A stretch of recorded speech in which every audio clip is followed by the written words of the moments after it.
Olá, boa noite. Eu sou Rosiane Kennedy e a partir de agora você confere comigo as notícias que circularam hoje nos corredores do poder. Parte do noticiário político foi justamente aqui onde eu estou agora, no Palácio do Planalto. Hoje, numa mensagem de fim de ano, o presidente Michel Temer disse que este há de ser um governo reformista e falou inclusive em mais uma reforma, a tributária. Hoje também foram divulgados números recordes sobre o desemprego no país. Vamos ver como foi a repercussão no governo em relação a esses dados. Você acompanha o noticiário nos corredores do poder a partir de agora, aqui na TV Brasil e na Rádio Nacional. Eu começo falando justamente sobre a questão do desemprego, porque hoje, numa mensagem de fim de ano aqui no Palácio do Planalto, o presidente da República, Michel Temer, disse que esse é um tema que preocupa enormemente. Disse isso justamente num dia em que foram divulgados números recordes do desemprego no país. Daqui a pouquinho a gente vai detalhar esses números. Mas o que foi dito aqui no Palácio do Planalto pelo presidente? Ele disse o seguinte, que preocupa enormemente, que é um tema que angustia, que causa instabilidade na população, mas Temer fez uma projeção de que em 2017 será possível começar a haver um recuo em relação a esse índice de desemprego no país. Ele também fez um pedido para que o brasileiro seja otimista e pense positivo na virada do ano. Vamos ouvir o que disse o presidente Temer. O ano de 2017 será efetivamente um ano novo. Será o ano em que temos afirmado e reafirmado, em que nós, se Deus quiser, vamos vencer a crise. E vencendo a crise, saindo da recessão, obtendo crescimento, naturalmente você tem a empregabilidade. Então, este tema do desemprego, que é um tema angustiante, penso eu, e não quero também nem me iludir, nem iludir ninguém, pelas projeções que têm sido feitas pela área econômica, que a partir do segundo semestre do ano que vem, é muito provável que o desemprego venha a cair em função das medidas que nós estamos tomando. Enfim, meus amigos, eu queria apenas aproveitar esta antevéspera do final do ano, né, para pedir a vocês, sobre cumprimentá-los, que façam um pensamento muito positivo na noite do dia 31, não é? Para que se consolide a ideia que eu acabei de mencionar.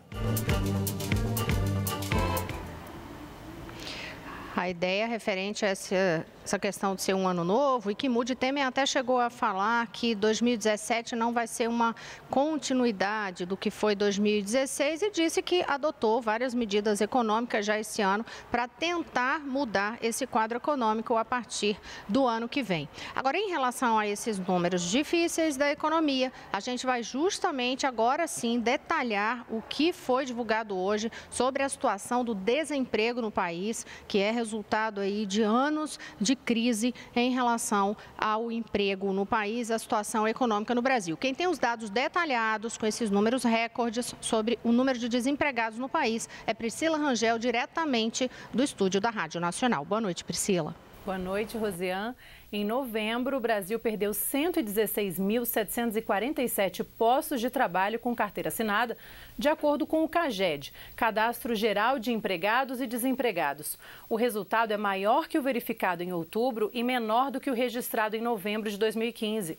O Brasil acumula perda de 858.300 vagas de trabalho em 2016 até novembro. E o IBGE divulgou hoje os dados sobre o desemprego, que atinge 12.100.000 pessoas.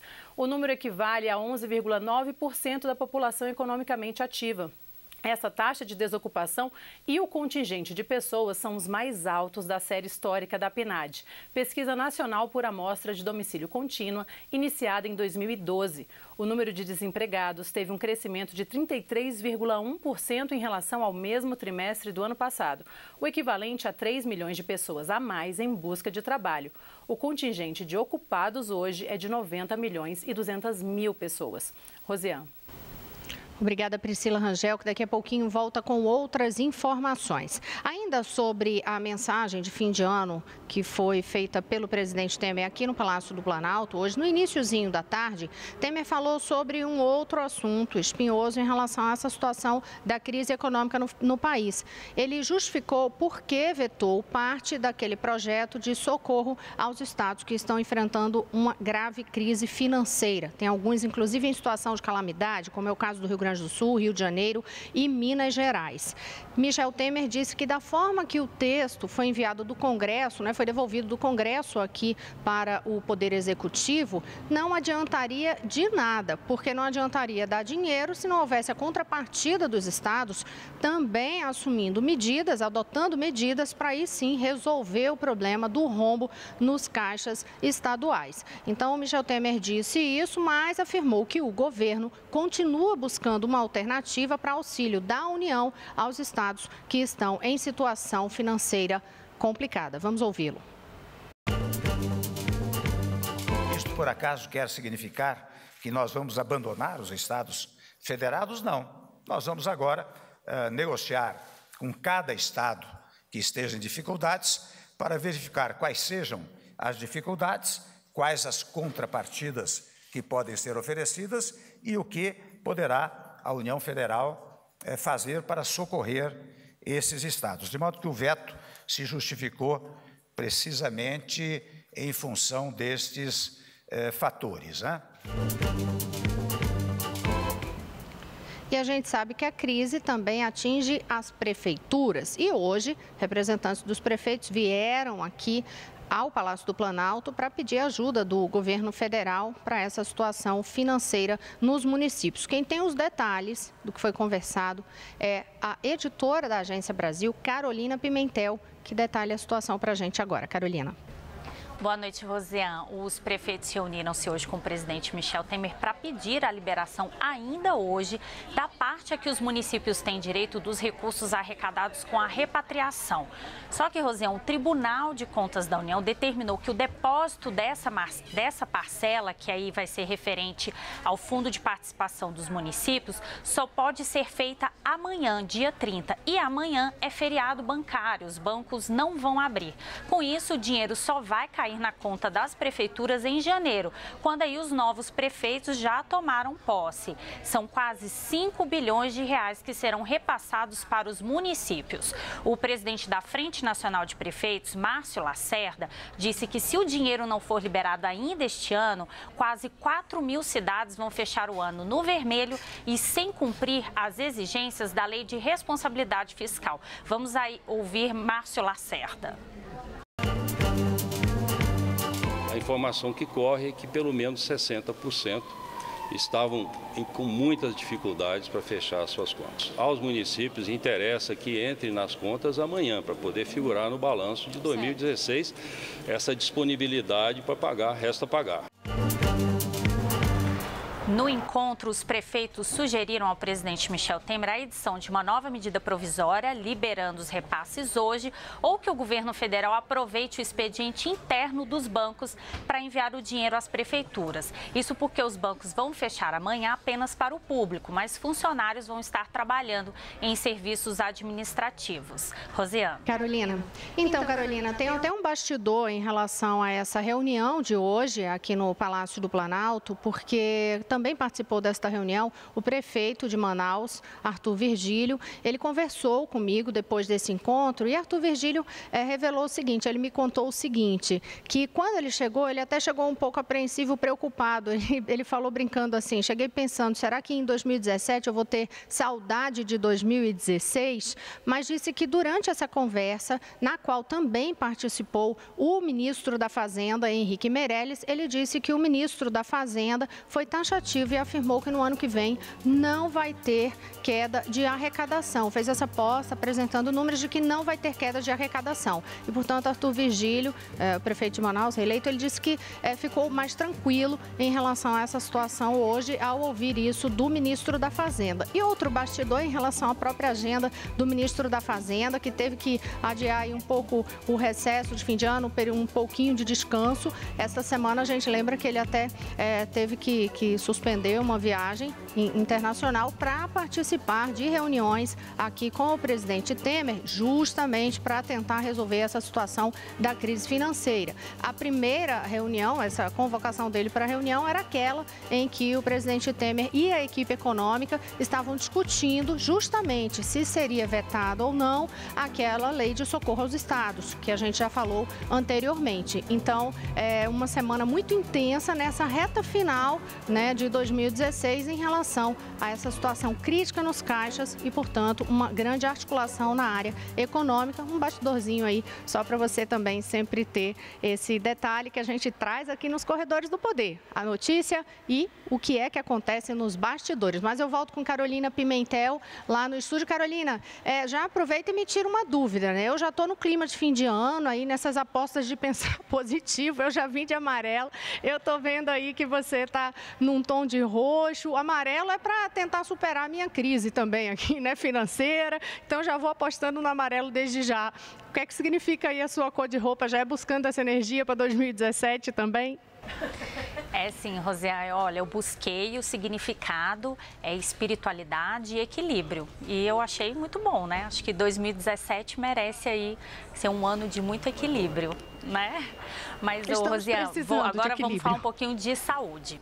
O Ministério da Saúde vai flexibilizar as regras para o funcionamento das unidades de pronto atendimento, as UPAs. Agora, cada unidade poderá ter no mínimo 2 médicos. Antes era exigido no mínimo 4 médicos para o atendimento na UPA. O ministro da Saúde, Ricardo Barros, disse que a ideia de tornar as regras menos rígidas é possibilitar que mais UPAs passem a funcionar no país, já que muitas estão fechadas porque os prefeitos não conseguem arcar com os custos. De acordo com o levantamento do Ministério da Saúde, as obras de 165 UPAs já foram concluídas, mas elas ainda não estão atendendo, não estão funcionando. Vamos ouvir aí o ministro da Saúde, Ricardo Barros, falando um pouco sobre essas novas regras das UPAs. É melhor 2 do que nenhum. Nós temos hoje, elas estão fechadas. Gente, nós temos que... O Brasil precisa cair na real. Nós não temos recursos, não tem mais capacidade de contratar pessoal, os municípios já estão no limite prudencial de contratação de pessoal, não tem mais capacidade para contratar pessoas para funcionar esse serviço. É melhor esta UPA funcionando com um médico de plantão de dia e um de noite do que ela fechada para a população. Então, nós estamos avançando, nós não estamos retrocedendo, nós estamos permitindo o serviço a mais para a população. Pelas novas regras anunciadas pelo Ministério da Saúde, o município vai receber incentivo financeiro para manter a UPA de acordo com o tamanho de equipe de profissionais que vai estar trabalhando no local. Por exemplo, uma UPA com 2 profissionais vai receber um repasse de R$50 mil, enquanto uma unidade com 9 profissionais vai receber mais, R$250 mil. Agora, uma notícia de educação. Entrou em vigor hoje uma lei que garante a pessoas com deficiência vagas nas universidades federais e nas escolas federais de ensino técnico.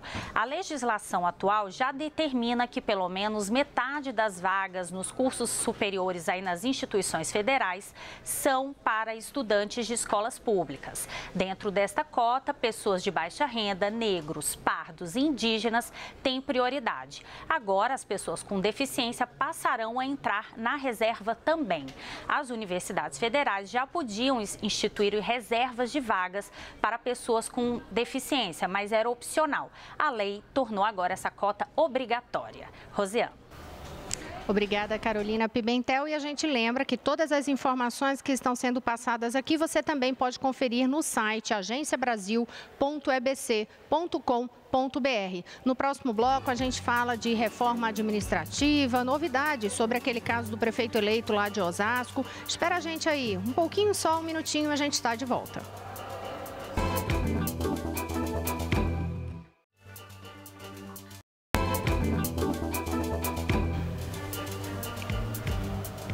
Olá, eu sou Rosiane Kennedy e estou de volta aqui hoje, diretamente dentro do Palácio do Planalto, apresentando para você as notícias que circularam nos corredores do poder. No primeiro bloco, você conferiu com a gente que hoje foi publicado no Diário Oficial da União, ali os vetos do presidente Temer em relação àquele socorro aos estados, e o presidente justificou aqui no Palácio do Planalto por que vetou parte daquele projeto. Disse que não adiantava simplesmente enviar dinheiro sem haver contrapartida, porque isso não resolveria o rombo, a crise nos caixas estaduais, mas afirmou que vai continuar buscando uma solução para um socorro da União aos estados que estão em crise. E a gente lembrou que 3 deles, Rio de Janeiro, Rio Grande do Sul e Minas Gerais, decretaram calamidade financeira este ano. Você conferiu com a gente também um apelo dos prefeitos para a liberação de recursos nessa reta do fim do ano, para que eles consigam virar para 2017 sem risco de descumprimento da lei de responsabilidade fiscal. Teve vários outros detalhes e muitas outras notícias que a gente sempre lembra. Você pode conferir tudo no site agenciabrasil.ebc.com.br. E agora a gente vai falar novamente sobre a questão de reformas econômicas, porque hoje, aqui nessa mensagem de fim de ano, outra afirmação que o presidente Temer fez foi de que ele espera que esse seja um governo reformista. Ele disse que esse há de ser um governo reformista. E já falou, inclusive, sobre qual é a próxima reforma que quer ver andar aí, a reforma tributária. Mas quem tem detalhes sobre isso é Carolina Pimentel, diretamente da Agência Brasil. Isso, Rosiane. Nessa mensagem de fim de ano, o presidente Michel Temer disse que em 2017 o foco do governo vai ser a reforma tributária, com o objetivo de tornar a legislação mais simples. O presidente disse, inclusive, que esse tema de fazer essa reforma é um tema que o deixa bastante angustiado e afirmou que seu governo não vai parar de implementar mudanças estruturais no ano que vem. Vamos ouvir aí o presidente Michel Temer. Nós não vamos parar. Este governo há de ser um governo reformista, um governo das reformas. E se é assim, uma questão que angustia sempre os estados, os municípios, o contribuinte, é a questão tributária. Então, penso eu, por que não levar agora adiante a reforma tributária? Sobre outras reformas, o presidente Michel Temer disse esperar que a proposta de reforma trabalhista, que foi enviada pelo governo ao Congresso Nacional na semana passada, seja aprovada. Já sobre a reforma política, Temer disse que o executivo vai incentivar a elaboração da proposta, mas a decisão, o protagonismo dentro desse tema deverá ser mesmo do Congresso. Rosiane. Obrigada, Carolina Pimentel, que volta daqui a pouquinho com outras informações. Hoje vai ter, inclusive, noticiário aí dos corredores políticos, corredores do poder internacionais. Mas ainda nesse tema reforma, a gente lembra aí que o presidente vem falando da reforma da Previdência, que já foi enviada para o Congresso, tem a reforma trabalhista, que ele fez essa declaração aí acreditando que vai passar. Manifestou o apoio em relação à reforma política, né, desse incentivo, deixando claro que realmente é um assunto do Legislativo, mas que haverá apoio do governo. Tem a outra reforma, que é essa que ele disse hoje, que quer avançar também, que é a reforma tributária, mas já hoje mesmo o governo, agora à tarde, concedeu uma entrevista coletiva lá no Palácio, no Ministério do Planejamento, para falar da reforma administrativa, que era ali uma das primeiras medidas anunciadas quando o Temer assumiu o governo, justamente para gerar um enxugamento dos gastos com a máquina pública. Quem tem os detalhes sobre os números, o que foi anunciado, que de fato é essa reforma, se vai ter uma redução significativa nos cofres públicos ou não em relação a gastos, é Priscila Rangel, que volta a falar com a gente lá do estúdio da Rádio Nacional. Priscila. Oi, Rosiane. O Ministério do Planejamento anunciou a extinção definitiva de 4.689 cargos em comissão e funções comissionadas no âmbito da administração pública federal. A medida deve gerar economia anual de 240 milhões de reais. O decreto que elimina os cargos foi publicado hoje e estabelece 3 datas para a conclusão da extinção: 1º de janeiro, 31 de março e 31 de julho. De acordo com o ministro do Planejamento, Diogo Oliveira, os diferentes prazos foram adotados para dar tempo de reestruturar as equipes e garantir a continuidade dos trabalhos nos órgãos. Vamos ouvir. A maior parte é agora já em janeiro, né? Mais de 3 mil e poucos cargos já agora imediatamente em janeiro. Né? E aí os outros em março e julho, simplesmente para atender a necessidade do serviço de alguns órgãos. O ministro ressaltou ainda que a meta de extinguir 4.300 cargos foi superada em 10% e que agora está concluída a reforma administrativa, compromisso firmado pelo governo em junho. A reforma também prevê a transformação de 10.400 cargos de livre provimento em postos exclusivos para servidores concursados. Desse total, 74% das conversões já foram feitas, segundo o ministro. O governo também publicou nesta semana outro decreto que trata da regulamentação da lei das estatais. São regras de funcionamento e governança para essas empresas com o objetivo de criar ambiente de transparência e de comprometimento com o desenvolvimento do país. Rosiane. Obrigada, Priscila. Se ela ainda me ouvir aí, olha, a gente não combinou as cores das roupas, não. Foi um acaso mesmo. E aí a Priscila está de preto. Eu não sei ainda se ela me ouve, mas se me ouvir, com certeza, como a gente não combinou com ela para saber qual era a cor, né, para o ano novo. Mas o preto, Priscila, pelo menos pelo que me contaram, é que serve para afastar mal olhado. Então você também já está num bom clima aí para a entrada do ano novo, não está não? Não, bom saber disso, mas eu estava desavisada. E amanhã eu venho com uma cor escolhida especialmente para a virada do ano.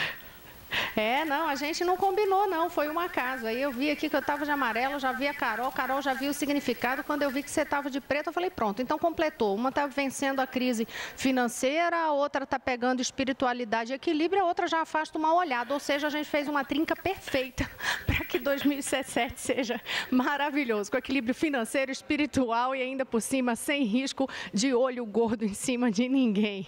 Uma breve brincadeira aqui para descontrair, até porque esse noticiário nos corredores do poder, a gente tenta traduzir, claro, óbvio, números de economia, dados políticos, informações sobre projetos, mas a gente sabe que é um assunto tenso, denso, pesado para traduzir. Espero que a gente esteja conseguindo, neste ano de 2016, traduzir esses fatos que são importantes para você que está nos acompanhando na Rádio Nacional e na TV Brasil. E, claro, sempre lembrando com o noticiário todo detalhado ali no site agenciabrasil.ebc.com.br. E é para lá que eu vou mais uma vez, porque Carolina Pimentel hoje está cheia de notícias. Tem novidade aí sobre o caso de Osasco, Carolina?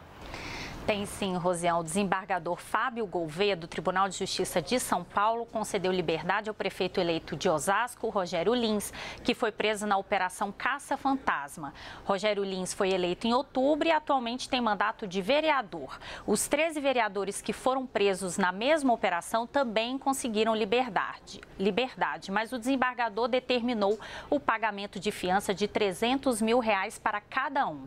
Eles também terão que entregar os passaportes e ficam proibidos de sair do país. Rogério Lins e os vereadores são investigados por envolvimento em um esquema de contratação de funcionários fantasmas na Câmara Municipal de Osasco e também repasse de salários de servidores para vereadores. Agora, uma notícia internacional: o governo do Peru informou que vai mudar a lei de contratação do país para impedir que a Odebrecht participe de licitações. Sobre obras do grupo brasileiro que estão em andamento no país, o governo peruano disse que tomará as medidas para que não haja prejuízos. A decisão do governo aí do Peru vem um dia depois do governo do Panamá também ter proibido a Odebrecht de participar de futuras licitações no país. Procurada pela Agência Brasil, a Odebrecht informou que não vai se manifestar sobre as decisões dos dois países e informou que vai continuar colaborando com a Justiça. E o embaixador da Grécia no Brasil, Kyriakos Amiridis, está desaparecido desde segunda-feira no Rio de Janeiro. A Polícia Civil investiga o caso e disse que o embaixador foi visto pela última vez em Nova Iguaçu, na Baixada Fluminense. O embaixador mora aqui em Brasília e estava passando férias no Rio de Janeiro, onde já foi cônsul-geral de 2001 a 2004. O embaixador mora em Brasília, né? Estava passando férias aí no Rio de Janeiro, como eu disse há pouco. A Embaixada da Grécia em Brasília não se manifestou sobre o caso e informou apenas que o embaixador está de férias. Rosiane. Obrigada, Carolina. Também sem manifestação do Itamaraty em relação a esta situação. A gente vai mais uma vez também à redação, sai da redação da Agência Brasil e vai até o estúdio da Rádio Nacional, porque a gente tem outras informações com Priscila Rangel. É isso mesmo, Rosiane. Um grupo criminoso que assaltava cargas dos Correios no Distrito Federal foi desarticulado hoje pela Polícia Federal. A operação, chamada de Os 8 Odiados, faz uma associação entre o filme de mesmo nome de Quentin Tarantino e o número de integrantes da quadrilha. A polícia estima que os assaltos tenham gerado prejuízos de mais de R$600 mil em mercadorias só no primeiro semestre do ano. Já foram realizadas 6 prisões de integrantes da organização criminosa e 9 mandados de busca e apreensão em várias localidades do DF. Os 80 policiais federais envolvidos na operação também investigam os receptadores das 15 cargas roubadas pelo bando. Há casos em que as mercadorias foram adquiridas pela metade do valor de mercado do produto. Outros 2 integrantes do bando já haviam sido presos em novembro e foram reconhecidos por funcionários dos Correios mantidos como reféns em assaltos. Rosiane.